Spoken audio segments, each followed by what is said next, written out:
Oh, pardon, excusez-moi, je ne vous avais pas vu. J'étais plongé dans l'histoire de Josué. Vous connaissez Josué, le successeur de Moïse lui-même, qui a conduit le peuple hébreu jusque devant le Jourdain, qui a traversé le Jourdain avec l'arche de l'Alliance pour aller jusqu'en terre promise. C'est absolument passionnant. Mais des récits comme ça, il y en a plein dans la Bible. Noé, Abraham, Moïse, comment il traversa la mer Rouge, comment il reçut sur le mont Sinaï les tables de la loi. Comment le petit David a battu le géant philistin Goliath, sans parler des prophètes, de la naissance de Jésus lui-même, son enseignement, sa vie, sa mort sur la croix, sa résurrection d'entre les morts, et comment les apôtres ensuite sont partis dans le monde entier pour annoncer la bonne nouvelle de la résurrection. Tout cela est absolument fascinant. Mais il fait un petit peu chaud là-dessous. C'est pour ça que des Bibles, figurez-vous, j'en ai plein chez moi.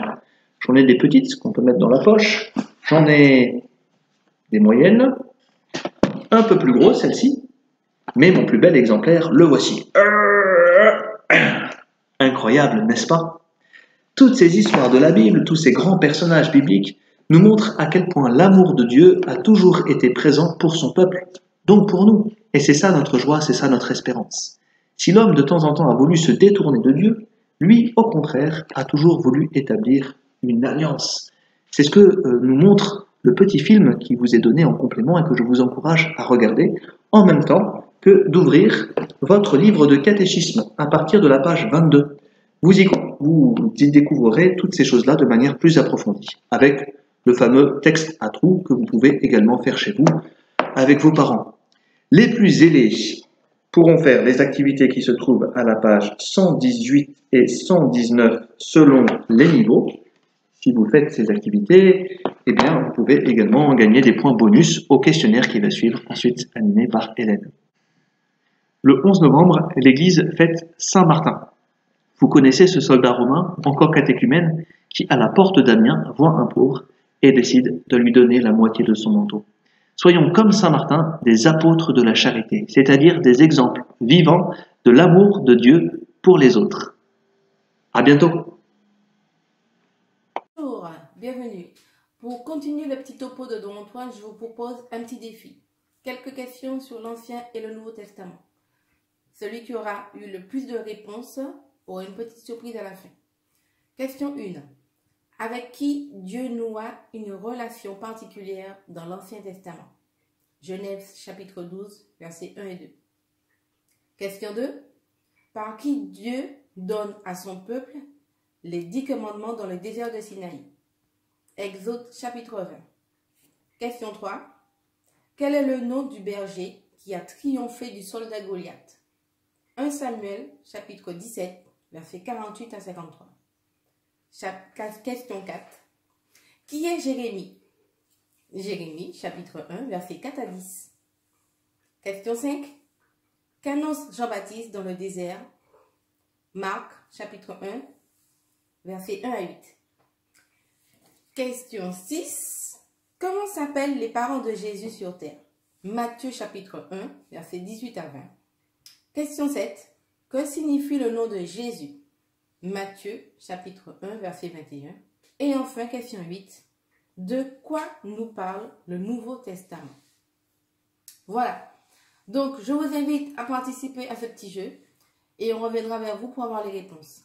Soyez présents, jouons le jeu. Au revoir. Bonne chance.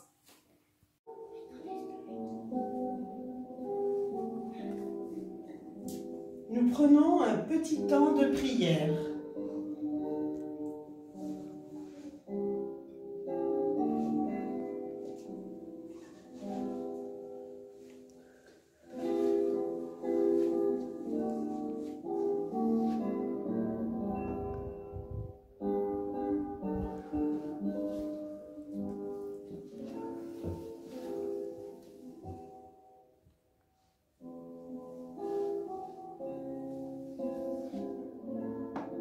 Nous faisons un signe de croix.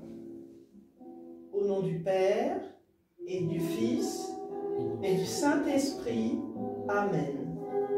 Seigneur, tu nous as dit, quand 2 ou 3 sont réunis en mon nom, je suis là, au milieu d'eux.